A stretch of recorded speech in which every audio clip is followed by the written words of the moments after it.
اجلاس کی اختتامی تقریر کرتے ہوئے صلاح الدین ایوبی نے اپنی نشست سے کھڑے ہو کر حاضرین کو مخاطب کیا۔ میں حق تعالیٰ کا بے حد شکر گزار ہوں کہ اس کے کرم سے اسی کی زمین کے ایک مخصوص علاقے پر امن قائم ہو گیا۔ اب یہ ہم ناشکر گزار انسانوں پر منحصر ہے کہ اس امن کو کتنی دیر قائم رکھتے ہیں۔ میں ایک مسلمان ہونے کی حیثیت سے تمام شرکائے اجلاس کو یقین دلاتا ہوں کہ معاہدہ شکنی کا آغاز میری طرف سے نہیں ہوگا۔ یہ کہہ کر والی مصر چند لمحوں کے لیے خاموش ہو گیا اور شرکائے اجلاس کے چہروں کا بغور جائزہ لینے لگا۔ پھر مختصر سے وقفہ سکوت کے بعد صلاح الدین ایوبی نے سلسلہ کلام جاری رکھتے ہوئے کہا، میرے پاس ایسی کئی مصدقہ اطلاعات موجود ہیں کہ عیسائی ریاستوں میں مسلمان اقلیتوں کو کسی قسم کا تحفظ حاصل نہیں۔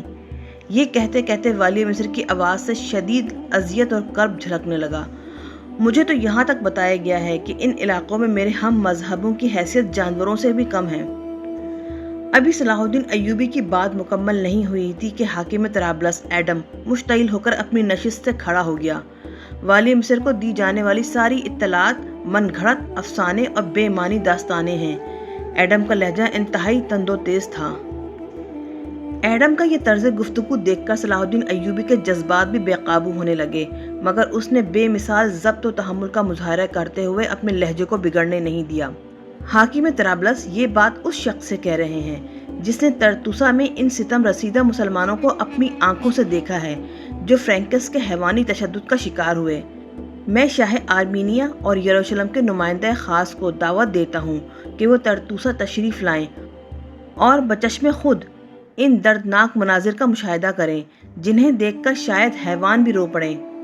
اگر آپ خود نہیں آ سکتے تو اپنے نمائندوں کو طرطوسا بھیج دیں، مگر ایسے نمائندے جو روایتی جھوٹے نہ ہوں بلکہ سچ بولنے کی جرت بھی رکھتے ہوں۔ طرطوسا کے مسلمانوں کی عزت و آبرو کے آبگینوں کو توڑنے کے بعد ان کی مسجدیں بھی ڈھا دی گئیں، اور یہ سارے کارنامے اس مرد شجاع سالار آئرس نے انجام دیے ہیں جو آج کل میری قید میں ہیں اور جسے چھڑانے کے لیے آپ سب لوگ یہاں جمع ہوئے ہیں۔ صلاح الدین ایوبی کے ایک ایک لفظ سے دل کا درد جھلک رہا تھا۔ اگر کوئی دوسرا موقع ہوتا تو وہ عیسائی ریاستوں میں بسنے والے مسلمانوں کی حالت زار بیان کرتے ہوئے رو پڑتا۔ اجلاس میں موجود عیسائی حکمرانوں کے پاس صلاح الدین ایوبی کے اس سوال کا کوئی جواب نہیں تھا۔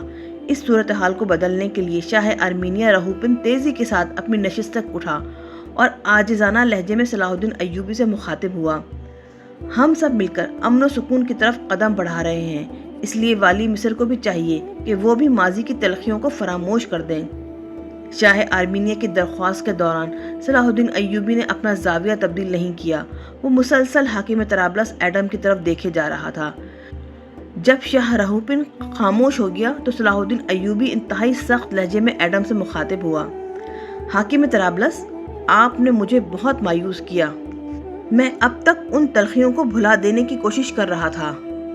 میرے پاس شاہ آرمینیا کے سوال کا ایک ہی جواب ہے کہ میں آخری بار ان دردناک واقعات کو فراموش کرنے کی کوشش کروں گا، لیکن اگر آئندہ یہ صورتحال پیدا کی گئی اور میرے واپس جانے کے بعد طرطوسا کے کسی مسلمان کو ستایا گیا تو سب سے پہلے پورے طرابلس کو آگ لگاؤں گا، اور اس کے بعد میرا جذباتی رد عمل کیا ہوگا میں اس کے بارے میں خود بھی نہیں جانتا۔ پھر والی مصر نے رسمی طور پر تمام شرکائے اجلاس سے ہاتھ ملایا اور تیزی کے ساتھ ہال کے دروازے کی طرف بڑھا۔ باقی ریاستوں کے حکمران اپنی اپنی نشستوں پر کھڑے رہے، بس شاہ آرمینیا رہوپن رخصتی آداب نبھانے کے لیے والی مصر کے ساتھ ساتھ ہال سے باہر آیا اور اس وقت تک کھڑا رہا جب تک صلاح الدین ایوبی اپنے گھوڑے کی پشت پر سوار نہیں ہو گیا۔ ایک بار پھر سمیع سات کی فضا نعرہ تکبیر سے گونج اٹھی۔ صلاح الدین ایوبی انتہائی شاندار کامیابی کے ساتھ طرطوسا کی طرف واپس جا رہا تھا۔ اس نے اپنے بھانجے فرخ شاہ کو ہدایت کی تھی کہ وہ برق رفتاری کے ساتھ اپنے سپاہی لے کر واپس شام چلا جائے۔ پھر جب شاہ آرمینیا رہوپن والی مصر کو رخصت کرنے کے بعد حال میں واپس آیا تو وہاں موجود ہر حاکم کا چہرہ بگڑا ہوا تھا۔ شاہ رہوپن نے بڑی حیرت سے شرکائے اجلاس کی طرف دیکھتے ہوئے کہا، تم لوگ اس معاہدے امن پر ناخوش ہو یا کوئی نیا واقعہ پیش آ گیا ہے؟ اس سے بڑا اور تکلیف دہ واقعہ کیا ہوگا کہ وہ غلام زادہ ہمیں ہمارے ہی گھر میں ذلیل کر کے چلا گیا اور ہم خاموشی کے ساتھ اس کا منہ دیکھتے رہے۔ والی موصل عز الدین مسعود نے نہایت تحقیر آمیز لہجے میں جواب دیا۔ شاہ آرمینیہ رہوپن کے ہونٹوں پر طنزیہ مسکراہٹ ابھری۔ بے شک صلاح الدین ایوبی ہمارا سیاسی حریف ہے، کھلا دشمن ہے، مگر اس کے باوجود یہ بھی سچ ہے کہ وہ ایک نہایت اعلیٰ ظرف انسان ہے۔ میں نے کئی بار کھلی آنکھوں سے دیکھا کہ وہ تمہارے سامنے جھکا ہی رہا۔ اس کا طرز عمل یکسر خادمانہ تھا۔ صلاح الدین ایوبی ایسا کرنے پہ مجبور تھا، اس لیے کہ وہ بچپن سے ہمارے خاندان کا غلام رہ چکا ہے۔ عز الدین مسعود کے اظہار نفرت میں مزید شدت آ گئی تھی۔ شاہ آرمینیہ رہوپن بظاہر سنجیدہ ہو گیا تھا، مگر اس کی آنکھوں سے وہی طنزیہ اور استہزائیہ رنگ جھلک رہا تھا۔ والی موصل کو معلوم ہونا چاہیے کہ بچپن سے لے کر جوانی تک کے درمیان ایک طویل مدت حائل ہے۔ میری نظر میں اتنے عرصے تک اپنے آقا کے احسانات کو یاد رکھنا اور پھر برملا ان کا اظہار کرنا بہت ہی بڑے ظرف کی نشانی ہے، ورنہ تو دنیا اس کا نام ہے کہ اکثر لوگ رات کی بات بھی یاد نہیں رکھتے۔ کیا تمہیں تاریخ کے وہ غلام یاد نہیں جو اپنے آقاؤں کو قتل کر کے اقتدار میں آئے ہیں؟ والی موصل کا غصہ کم ہونے کے بجائے کچھ اور بڑھ گیا۔ میں دیکھ رہا ہوں شاہ رہوپن کہ تم حد سے زیادہ اس غلام زادے کی حمایت و وکالت کر رہے ہو۔ تمہاری ہی وجہ سے مجھے معافی مانگنی پڑی۔ عز الدین مسعود کی تند و تیز گفتگو سن کر شاہ آرمینیہ رہوپن بھی برہم ہو گیا۔ تو پھر تم نے اس سے کیوں معافی مانگی؟ ہمت تھی تو صلاح الدین ایوبی کے منہ پر تھوکتے اور اجلاس سے اٹھ کر چلے جاتے۔ شاہ رہوپن کا یہ جارحانہ طرز گفتگو دیکھ کر والی موصل سارا غصہ بھول گیا اور پریشان سا نظر آنے لگا۔ میں تمہیں تمہارے دشمن کے طاقتور اور لمبے ہاتھوں سے محفوظ رکھنے کی تدبیر کر رہا ہوں اور تم مجھے کو ہدف ملامت بنا رہے ہو۔ کوئی زیادہ دیر نہیں گزری ہے، ابھی صلاح الدین ایوبی مشکل سے ایک آدھ فرسنگ ہی گیا ہوگا۔ تم اپنے کسی شہ سوار کو بھیج کر والی مصر کو معاہدہ توڑنے کی خبر دے سکتے ہو۔ شاہ آرمینیہ کے لہجے میں بے باکی کے ساتھ کسی قدر غصہ بھی شامل تھا۔ کم ہمت اور بزدل عز الدین مسعود، معاہدہ تو کیا توڑتا کہ والی مصر کے خوف سے وہ پرسکون نیند بھی نہیں سو سکتا تھا۔ یہ سارا تماشا تو محض اس لیے تھا کہ وہ شرکائے اجلاس کے سامنے جانے والی عزت کا بھرم رکھ سکے۔ والی موصل عز الدین مسعود خاموش ہوا تو حاکم طرابلس ایڈم بول اٹھا۔ آپ نے یہ نہیں سنا کہ وہ پورے طرابلس کو آگ لگانے کی دھمکی دے کر گیا ہے؟ ایڈم کا لہجہ بھی عز الدین مسعود ہی کی طرح تحقیر آمیز اور غضبناک تھا۔ شاہ آرمینیہ نے ایک خاص انداز سے مسکراتے ہوئے اپنے ہم عقیدہ حکمران ایڈم کے کاندھوں پر ہاتھ رکھا۔ میں نے اسی غرض سے معاہدے امن کی مدت 2 سال رکھی ہے کہ تم اس عرصے میں طرابلس کے دفاعی انتظامات مضبوط تر کر لو، تاکہ اگر صلاح الدین ایوبی کی نیت میں فتور واقع ہو اور وہ آگ لگانے کے لیے تمہارے علاقے کی طرف بڑھے تو خود اس کے گرد آتشی حصار کھینچ دو اور پھر حملہ آور کے جل کر راکھ ہونے کا لذت انگیز منظر اپنی آنکھوں سے دیکھو۔ صلاح الدین ایوبی نے طرطوسہ واپس پہنچ کر اپنے سپاہیوں کو حکم دیا کہ وہ مقامی مسلمانوں کے ساتھ مل کر ازسر نو اس مسجد کی تعمیر شروع کر دیں جسے صلیبی فدائیین فرینکس نے مسمار کر دیا تھا۔ والی مصر نے مسجد کی بنیاد کے چند پتھر اپنے ہاتھ سے رکھے اور نہایت رقت آمیز لہجے میں اس طرح دعا کی: اے حی و قیوم، تیرے سوا دنیا کی ہر شے فانی ہے، اپنی انہی صفات عالیہ کے صدقے میں ہمارے مردہ دلوں کو دوبارہ زندہ کر اور ہم ناتوانوں کی عاجزانہ کوششوں کو کامیابی سے ہمکنار فرما، اور ہمارے گناہ گار ہاتھوں سے تعمیر کی جانے والی اس مسجد کو اس قدر وسیع و آباد کر دے کہ طرطوسہ کی فضاؤں میں صرف تیری ہی تسبیح و کبریائی کی صدائیں سنائی دیں۔ تو ہی محافظ حقیقی اور نگہبان اعلیٰ ہے، اپنے نام لیواؤں کے گناہوں کو معاف فرما دے اور دوبارہ ان پر کوئی ایسا ظالم مسلط نہ کر کہ ان کا وجود ہی صفحہ ہستی سے مٹ جائے۔ بے شک تو ہمارے اندازوں سے زیادہ رحیم و کریم ہے، تیرے سوا کوئی کارساز اور مشکل کشا نہیں، ہمیں دنیا و آخرت کے عذاب سے محفوظ رکھ۔ صلاح الدین ایوبی کی یہ دعا اس قدر اثر انگیز تھی کہ سننے والے سپاہیوں کی آنکھوں میں بھی آنسو آ گئے۔ طرطوسہ کے بردبار مسلمانوں کا تو یہ حال تھا کہ وہ چیخیں مار کر رونے لگے۔ پھر چند روز بعد ہی شاہ آرمینیہ رہوپن کا سفیر اپنے چند سپاہیوں کی نگرانی میں 30 لاکھ دینار کی رقم لے کر طرطوسہ پہنچ گیا۔ صلاح الدین ایوبی نے آرمینیائی سفیر کو فرینکس کی عشرت گاہ میں ٹھہرایا۔ پھر والی مصر کے کارندوں نے معاہدے میں طے پائے جانے والی رقم کا شمار کیا۔ اس کے بعد عشرت گاہ کے طویل اور عریض ہال میں فرینکس کے سالار آئرس کو لایا گیا۔ سالار آئرس اس وقت ایک ہاتھ گاڑی پر لیٹا ہوا تھا اور 2 مسلمان سپاہی اس گاڑی کو کھینچ رہے تھے۔ آرمینیا کا سفیر یہ منظر دیکھ کر پریشان نظر آنے لگا۔ پھر وہ گاڑی والی مصر کے قریب لا کر روک دی گئی۔ صلاح الدین ایوبی نے سالار آئرس کو مخاطب کرتے ہوئے طنزیہ مسکراہٹ کے ساتھ کہا، آئرس اٹھ کر بیٹھو، شاہ آرمینیا کے سفیر تمہیں اس قید خانے سے نکال کر آزاد فضاؤں میں لے جانے کے لیے آئے ہیں۔ یہ سن کر آئرس نے گاڑی پر لیٹے لیٹے آرمینیا کے سفیر کی طرف دیکھا اور آنکھوں میں آنسو بھر آئے۔ سالار آئرس کی یہ حالت دیکھ کر آرمینیا کا سفیر اپنی نشست سے کھڑا ہو گیا۔ پھر وہ تیزی سے اس شخص کے پاس پہنچا جو صلیبی فدائین کا قائد تھا اور ایشیائے کوچک کے تمام عیسائی ریاستیں اس کی بہادری اور جنگی صلاحیتوں پر ناز کرتی تھیں۔ عظیم سالار، اب تم بہت جلد صحت یاب ہو جاؤ گے، آرمینیائی سفیر نے آئرس کو تسلی دیتے ہوئے کہا۔ تمہیں نہیں معلوم کہ تمہاری گرفتاری کی خبر سن کر ہم سب لوگ کتنے پریشان تھے، اور تمہیں یہ بھی پتہ نہیں کہ تمہاری رہائی کے لیے ہم کیسے کیسے مشکل مراحل سے گزرے ہیں۔ آرمینیا کے سفیر کا خیال تھا کہ اس کی حوصلہ افزا بات سن کر سالار آئرس کے چہرے سے رنج و الم کا سارا غبار دھل جائے گا، مگر خلاف توقع اس کی آنکھوں سے بہنے والے آنسوؤں میں تیزی آ گئی۔ اب میرے لیے زندان کا اندھیرا اور آزادی کا اجالا دونوں برابر ہیں۔ افسوس تم اتنی دیر سے آئے کہ مجھ جیسے جانباز پر قیامت ٹوٹ پڑی اور میں زندہ درگور ہو گیا۔ آرمینیائی سفیر نے چند قدم آگے بڑھ کر سالار آئرس کا چہرہ اپنے ہاتھوں کے درمیان لے لیا۔ وہ انتہائی محبت آمیز لہجے میں بولا، تم کیسے ہلاک ہو سکتے ہو؟ بس چند دنوں کی بات ہے، بہترین طبیب تمہارا علاج کریں گے اور تم صحت یاب ہو جاؤ گے۔ صحت مند تو میں اب بھی ہوں، مگر دوسروں کا محتاج۔ یقیناً سالار آئرس کا لہجہ نہایت تلخ ہو گیا تھا۔ نہ میں سہارے کے بغیر اٹھ کر بیٹھ سکتا ہوں اور نہ اپنے ہاتھ سے کچھ کھا پی سکتا ہوں۔ میں دنیا کا بدترین اپاہج ہوں، اور میرے ساتھ یہ ظالمانہ سلوک اس شخص نے کیا ہے جو تمہارے قریب بیٹھا ہے۔ سالار آئرس نے اپنے ہاتھ سے صلاح الدین ایوبی کی طرف اشارہ کرنا چاہا، مگر وہ ہاتھ کو جنبش بھی نہ دے سکا۔ اس لیے صلیبی فدائین کے قائد نے نفرت آمیز نگاہوں سے والی مصر کی طرف دیکھا۔ صلاح الدین نے سالار آئرس کے مظالم کی بڑی عجیب اور دردناک سزا منتخب کی تھی۔ والی مصر سالار آئرس کو اذیتیں دے کر مار بھی سکتا تھا، مگر اس نے عقوبت کا نیا راستہ اختیار کیا۔ صلاح الدین ایوبی نے سالار آئرس کے ٹخنوں، گھٹنوں، ہاتھوں، کلائیوں اور مونڈھوں کی ہڈیاں اس طرح توڑوائیں کہ انہیں دوبارہ جوڑا نہیں جا سکتا تھا۔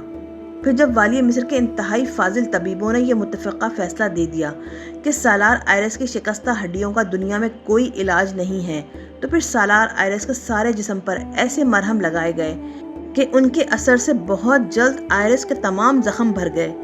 بظاہر فرینکس کا سالار ایک صحت مند انسان نظر آتا تھا، لیکن اس کی معذوری اور بیچارگی ناقابل بیان تھی۔ سالار آئرس کی زبانی اس کی رداد غم سن کر آرمینیا کا سفیر بھڑک اٹھا اور نہایت تند و تیز لہجے میں صلاح الدین ایوبی سے مخاطب ہوا۔ والی مصر کو معلوم ہونا چاہیے کہ یہ معاہدہ امن کی کھلی خلاف ورزی ہے۔ کیسی خلاف ورزی؟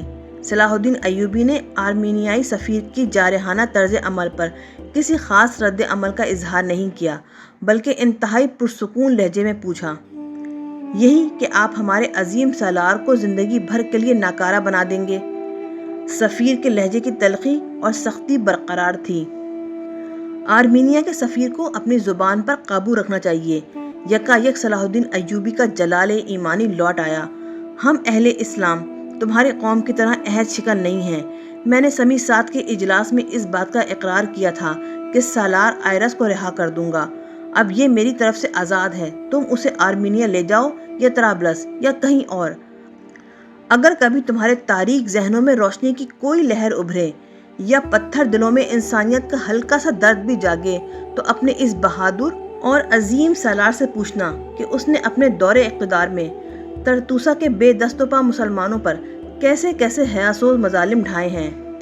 میں جانتا ہوں کہ یہ اپنی عیار فطرت کے مطابق جھوٹ بولے گا، اور تم لوگ بھی اپنی مکارانہ جبلت کے مطابق اسی کی باتوں پر اعتبار کرو گے۔ میں نے آئرس کو نشان عبرت اس لیے بنایا ہے کہ تم اس سبق کو ہمیشہ یاد رکھو یہ کہہ کر صلاح الدین ایوبی ہال سے نکل کر چلا گیا۔ پھر طرطوسہ کے عیسائیوں اور مسلمانوں نے یہ عبرتناک منظر اپنی آنکھوں سے دیکھا کہ آرمینیا کا سفیر سالار آئرس کی زندہ لاش کو ایک گھوڑا گاڑی میں ڈال کر طرابلس کی طرف لے جا رہا تھا۔ اس کے بعد صلاح الدین ایوبی نے تقریباً 1 ماہ تک طرطوسہ میں قیام کیا۔ اس دوران اس کے سپاہیوں نے مسجد کی تعمیر کا کام مکمل کیا اور پھر قرب و جوار سے لائے گئے ماہر کاریگروں نے خانہ خدا کو رنگوں سے آراستہ کیا۔ پھر اسی مسجد میں صلاح الدین ایوبی نے نماز جمعہ کی امامت کی۔ اس کے بعد والی مصر نے طرطوسہ کے تمام مسلمانوں کو فرینکس کی عشرت گاہ میں جمع کیا اور معاہدہ سمیسات کے تحت حاصل کی جانے والی 30 لاکھ دینار کی تمام رقم طرطوسہ کے باشندوں میں تقسیم کر دی۔ سب سے زیادہ رقم ان مسلمانوں کو دی گئی جن کی جوان بیٹیاں تھیں تاکہ وہ ان کی شادی کا انتظام کر سکیں۔ پھر ان لوگوں کو ترجیح دی گئی جن کے مالی حالات زیادہ خراب تھے۔ آخر میں والی مصر نے فرینکس کی خوبصورت اور طویل اور عریض عمارت کو مدرسے کے لیے وقف کر دیا۔ یہاں طرطوسہ کے مسلمان اپنے بچوں کو مذہب کی تعلیم دلا سکتے تھے۔ پھر جب صلاح الدین ایوبی مصر واپسی کے لیے طرطوسہ کے ساحل پر پہنچا تو پوری بستی کے باشندے اسے رخصت کرنے کے لیے سمندر کے کنارے تک آئے۔ ان میں وہ غریب عیسائی بھی شامل تھے جن کی والی مصر نے مالی مدد کی تھی۔ بڑا سوگوار منظر تھا۔ عیسائیوں کی آنکھیں نم تھیں اور طرطوسہ کے مسلمان چیخیں مار مار کر رو رہے تھے، اے ہمارے مسیحا، ہمیں چھوڑ کر کہاں جا رہا ہے؟ اگر وہ درندے پھر لوٹ آئے تو ان کے خونی پنجوں سے ہمیں کون بچائے گا؟ حق تعالیٰ کارساز و بے نیاز ہے، وہ کسی دوسرے صلاح الدین کو تمہاری مدد کے لیے بھیج دے گا۔ بس اس ذات سے ڈرتے رہنا کہ اسی میں تمہاری نجات ہے۔ اہل طرطوسہ سے آخری خطاب کر کے صلاح الدین جہاز پر سوار ہو گیا اور اس وقت تک عرصے پہ کھڑا ساحل کی طرف دیکھتا رہا جہاں سینکڑوں اشکبار آنکھیں اسے سلام رخصت پیش کر رہی تھیں۔ معاہدہ سمیسات اس معاہدے سے کہیں زیادہ شرمناک تھا جو چند ماہ پہلے شاہ یروشلم ریمنڈ اور صلاح الدین ایوبی کے درمیان قرار پایا تھا۔ معاہدہ سمیسات کے تمام حریفوں کو نہ صرف صلاح الدین ایوبی سے معافی مانگنی پڑی تھی بلکہ تاوان جنگ ادا کرنے کے سبب ان کا مالی نقصان بھی ہوا تھا۔ شاہ یروشلم ریمنڈ کو اس بات کا بہت دکھ تھا کہ صلاح الدین ایوبی اس کا تحریری معافی نامہ اپنے ساتھ مصر لے گیا تھا، لیکن اس کے ساتھ ریمنڈ کو یہ بھی خوشی تھی کہ اسے شاہی خاندان کے سامنے ذلیل کرنے والا سالار آئرس زندگی بھر کے لیے معذور ہو گیا تھا۔ آئرس اس وقت یروشلم کے محل میں مقیم تھا جہاں اس کی دیکھ بھال کے لیے 2 خدمتگار مامور کر دیے گئے تھے۔ سالار آئرس اپنی اس بے چارگی سے اس قدر چڑچڑا اور بدمزاج ہو گیا تھا کہ اگر کسی خدمتگار کو آنے میں چند لمحوں کی بھی دیر ہو جاتی تو وہ غلیظ گالیاں سنانے لگتا۔ پھر جب یہ خبریں شاہی خاندان کے افراد تک پہنچیں تو انہوں نے سالار آئرس کے خلاف ایک جارحانہ فیصلہ کیا۔ اس کی جگہ ایک اور درندے ڈوڈن کو فرینکس کا نیا سالار مقرر کر دیا۔ پھر جب ڈوڈن نے آئرس کو اپنے سالار ہونے کی اطلاع دی تو وہ غصے سے پاگل ہو گیا اور بے دریغ صلیبی فدائین کے نئے قائد کو گالیاں بکنے لگا۔ ڈوڈن نے صبر و تحمل کا مظاہرہ کیا اور انتہائی نرم لہجے میں اپنے سابق سالار کو سمجھانے کی کوشش کی۔ سالار، یہ تو رسم دنیا ہے کہ ایک جوان کو جلد یا بدیر بڑھاپے کے عمل سے گزرنا ہی پڑتا ہے۔ اس طرح ایک سالار کو بھی اپنی جسمانی طاقت کھو دینے کے بعد فوجی منصب سے دستبردار یا سبکدوش ہونا پڑتا ہے۔ اب آپ اپنی زندگی کے باقی دن سکون سے گزاریں اور مجھے کامیابی کی دعائیں دیں تاکہ میں فرینکس کے عظیم مقصد کو تکمیل تک پہنچا سکوں۔ سالار آئرس کے پراگندہ دماغ نے اس زندہ اور روشن حقیقت کو قبول کرنے سے انکار کر دیا اور وہ ہذیانی انداز میں چیخنے لگا، میری زندگی میں سالاری کے منصب پر کوئی دوسرا فائز نہیں ہو سکتا۔ یہ سن کر ڈوڈن خاموشی کے ساتھ کمرے سے نکل گیا اور اس نے تمام صورتحال شاہی خاندان کے معتبر اور ذمہ دار افراد کے سامنے بیان کر دی۔ آخر یروشلم کے بیمار شہنشاہ اور اس کی بیوہ ماں ملکہ ایریزونا اور خاندان کے دیگر تجربے کار افراد نے نئے سالار ڈوڈن کو یہ اختیار دے دیا کہ وہ سالار آئرس کی قسمت کا فیصلہ کر سکتا ہے۔ انجام کار، ڈوڈن رات کے اندھیرے میں سالار آئرس کے پاس پہنچا۔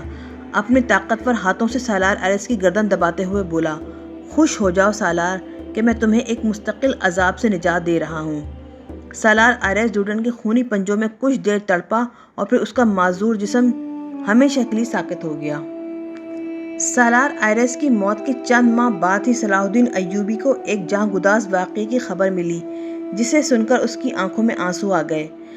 والی حلب سلطان ملک سہلے پر درد قولن کا شدید دورہ پڑا اور وہ دنیا سے رخصت ہو گیا۔ انتقال کے وقت سلطان ملک سہلے کی عمر بمشکل 22-23 سال ہوگی۔ سلطان نور الدین زنگی کی وفات کے بعد جب ملک سہلے تخت نشین ہوا تو وہ صرف 11 سال کا تھا۔ اس کا پورا نام اسماعیل الصالح تھا۔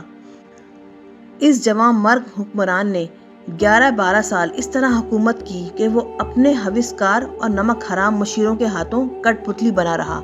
انہی بے ضمیر امرا نے سلطان ملک سہلے کو شراب نوشی اور اوباشی کے دوسرے تباہ کن راستوں پر لگایا، اور سب سے بڑھ کر یہ کہ والی حلب اور صلاح الدین کے درمیان نفرت کی اتنی بلند اور مضبوط دیوار کھڑی کر دی جو اس کے انتقال تک والی مصر کی 1000 کوششوں کے باوجود نہ گرائی جا سکی، یہاں تک کہ فرشتہ اجل نے اس کی سانسیں غضب کر لیں۔ سلطان ملک سہلے کی موت کے بعد حلب کے باشندوں کی 2 آرا تھیں۔ اکثریت کا خیال تھا کہ درد قولنج کا شدید دورہ پڑنے سے اس کا انتقال ہوا ہے اور اس بیماری کا سبب کثرت شراب نوشی تھی، مگر کچھ باخبر لوگوں کا خیال تھا کہ سلطان ملک سہلے کو کئی ماہ سے غذا کے ذریعے سست رفتاری کے ساتھ اثر کرنے والا زہر دیا جا رہا تھا، جس نے آہستہ آہستہ سلطان ملک سہلے کے دل و جگر کا کام تمام کر ڈالا۔ موت سے 1 ہفتے پہلے اس پر بار بار غشی کے دورے پڑ رہے تھے۔ خود سلطان ملک سہلے کو بھی اندازہ ہو گیا تھا کہ اب وہ جانبر نہ ہو سکے گا، اس لیے اس نے ایک تیز رفتار قاصد کو موصل کی طرف روانہ کیا تاکہ وہ اپنے حقیقی چچا زاد بھائی عز الدین مسعود سے آخری ملاقات کر سکے۔ پھر جب والی موصل حلب پہنچا تو سلطان ملک سہلے کو اس حالت میں دیکھ کر رونے لگا، حالانکہ یہ ایک ریاکار شخص کے آنسو تھے جو صرف نمائش کے لیے بہائے جا رہے تھے۔ عز الدین مسعود کی اشکبار آنکھیں دیکھ کر سلطان ملک سہلے نے اپنا ہاتھ اٹھایا جو شدید نقاہت کے سبب کانپ رہا تھا۔ عز الدین مسعود نے فوراً ہی سلطان ملک سہلے کا ہاتھ اپنے ہاتھوں میں لے لیا اور اسے بوسہ دیتے ہوئے بولا، میرے بھائی، تم بہت جلد صحت یاب ہو جاؤ گے، میں تمہاری خاطر ساری دنیا کے ماہر طبیب حلب میں جمع کر دوں گا۔ اگرچہ سلطان ملک سہلے موت کے قدموں کی آہٹ سن رہا تھا، لیکن اس کے چہرے پر خوف و ہراس کی کوئی علامت موجود نہیں تھی۔ کردار کی بہت سی خامیوں کے باوجود اس میں اپنے عظیم باپ کی شجاعت اور استقامت نظر آتی تھی۔ مجھے اپنی موت کا غم نہیں کہ دنیا میں آنے والا ہر انسان یہ دن دیکھنے پر مجبور ہے، بس اس کا قلق ہے کہ میں ایک غاصب سلطنت اور نمک حرام غلام زادے کی گردن اپنے قدموں پر جھکائے بغیر دنیا سے جا رہا ہوں۔ شدید ضعف و ناتوانی کے باعث سلطان ملک سہلے کی آواز لرز رہی تھی۔ عیار عز الدین مسعود کے بہتے ہوئے آنسوؤں میں کچھ اور تیزی آ گئی۔ یہ رونے کا نہیں، ایفائے عہد کا وقت ہے تاکہ میں سکون سے مر سکوں۔ یہ کہتے کہتے سلطان ملک سہلے کے زرد اور بے جان ہوتے ہوئے چہرے پر نفرت اور غصے کا ہلکا سا سایہ ابھرا۔ کیسا عہد میرے بھائی؟ والی موصل عز الدین مسعود نے کسی قدر حیرت سے کہا۔ قسم کھاؤ کہ میں جس کام کو ادھورا چھوڑ کر دنیا سے جا رہا ہوں تم اسے تکمیل تک پہنچاؤ گے۔ سلطان ملک سہلے کے لہجے سے وہی نفرت اور غصے کی کیفیت نمایاں تھی۔ تم صلاح الدین ایوبی سے اس وقت تک جنگ کرتے رہو گے جب تک وہ غلام زادہ ذلت آمیز شکست کے بعد اپنے حقیقی مقام پر واپس نہ آ جائے۔ سلطان ملک سہلے کی بات سن کر عز الدین مسعود گہری سوچ میں ڈوب گیا۔ اسے اپنی جان اور علاقے کا تحفظ کرنا مشکل ہو رہا تھا، پھر وہ کس طرح اتنی بڑی ذمہ داری قبول کرنے کی قسم کھاتا۔ عز الدین مسعود کو ذہنی کشمکش میں مبتلا دیکھ کر سلطان ملک سہلے نے سخت لہجے میں کہا، میرے بعد صرف تم ہی خاندان زنگی سے تعلق رکھنے والے سب سے معتبر شخص ہو۔ اگر تمہارے کاندھے امانت کے اس بوجھ کو نہیں اٹھا سکتے تو میں کسی دوسرے امیر کو اس مقصد کی تکمیل کے لیے منتخب کروں گا۔ یہ سنتے ہی والی موصل عز الدین مسعود گھبرا گیا۔ سلطان ملک سہلے نے کھلے الفاظ میں اپنا مدعا بیان کر دیا کہ اس کی موت کے بعد وہی شخص حلب کا حکمران ہوگا جو صلاح الدین ایوبی سے انتقامی جنگ جاری رکھے گا۔ حلب پر حکمرانی کی خواہش عز الدین مسعود کے گھرانے کا پرانا خواب تھا۔ اس کا بڑا بھائی سیف الدین بھی یہی خواب دیکھتے دیکھتے قبر میں جا سویا تھا۔ سیف الدین کی موت کے بعد عز الدین مسعود نے یہ خواب دیکھنا شروع کر دیا۔ بعض مورخین کا خیال ہے کہ عز الدین مسعود ہی نے سلطان ملک سہلے کے معالجے خاص سے ساز باز کر کے وہ سست اثر زہر والی حلب کو دلوایا تھا، جس کے نتیجے میں سلطان ملک سہلے اپنے انجام کے قریب تر پہنچ گیا تھا۔ والی موصل کی یہی چال تھی کہ سلطان ملک سہلے کا قصہ پاک ہوتے ہی وہ حلب جیسے زرخیز اور سرسبز و شاداب علاقے کا بھی بلا شرکت غیر مالک ہو جائے گا، مگر یہ بات اس کے وہم و گمان میں بھی نہ تھی کہ سلطان ملک صالح مرتے مرتے اس کے ساتھ بھی ایک چال چل جائے۔